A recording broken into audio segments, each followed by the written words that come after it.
എടി അമ്മണി നീ എന്തിനാ ഇവിടെ വന്ന് കിടക്കുന്നു? ആരാ പെണ്ണുപിള്ളാണോ? ആരുടെ പോയി എന്റെ വീട്ടിൽ ഞങ്ങൾ വളർന്ന പൂച്ചയല്ലേ. പൂച്ച? ആ ഞാൻ രാവിലെ വീട്ടിൽ നിന്ന് വരുമ്പോ എന്റെ ഒഴിഞ്ഞ് പോരും. എന്തിനു എലി ശല്യമാണെന്നറിയോ? നിങ്ങൾ ഈ രാജ്യത്തൊന്നുമല്ലേ ജീവിക്കുന്നത്? എലിയെ പിടിക്കാനാണോ പൂച്ച വളർത്തത്? നിങ്ങൾ തൈമന്റെ കടയിൽ ചെന്ന് എലിപ്പെട്ടി മേടിച്ച് വെച്ചാൽ പാടുവല്ലോ ഉണ്ടോ? എടി എലിപ്പെട്ടിയൊക്കെ വെച്ചതാ, അത് കേറണ്ടേ?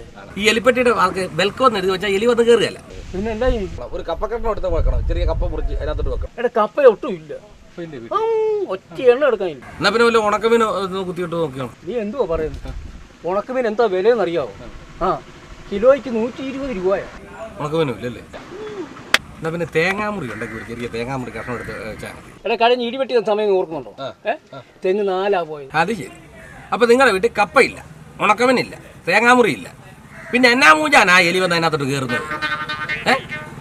നിങ്ങൾ അതിനൊന്നും കൊടുക്കണ്ട, അത് പട്ടിണി കിടന്ന് കത്തോളൂ വളർത്തുന്നു. എടാ വെള്ളം നിങ്ങളുടെ പെണ്ണുപിള്ള അമ്മണി കൊണ്ട് കൊടുത്തേക്ക്. ഈ വൃത്തിയുടെ സാമാനം ഉള്ളിടത്തൊന്നും ഞാനൊന്ന് കഴിക്കുക.